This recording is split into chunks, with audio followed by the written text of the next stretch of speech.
はい、今日はお台場にやってきました。今こっち焚き火館初めて東京の方に出店してますよ。これ今結局これ焼きそばが焼けてるじゃないですか。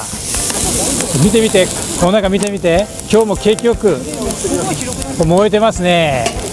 これジュージューいってますよ。いや、これ朝始まったばっかりで今10時なんですけどね、早速焼いて食べようと思ってるんですけど、これお客さんたくさん来てるもんですから、もう食べる時間がないかもしれませんね。今日もこういい天気でね、少し暖かいですけれども、焚き火をして、気分よく皆さんをね、ここで試食なんかをちょっとしてもらいながらね、やりたいと思います。これもうお湯も沸いてきましたね。コーヒーも飲まれると思います。見てみて、これクリーンでしょ。煙ほとんど出てないでしょ。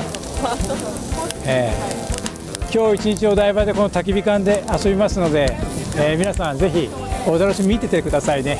はい、よろしく。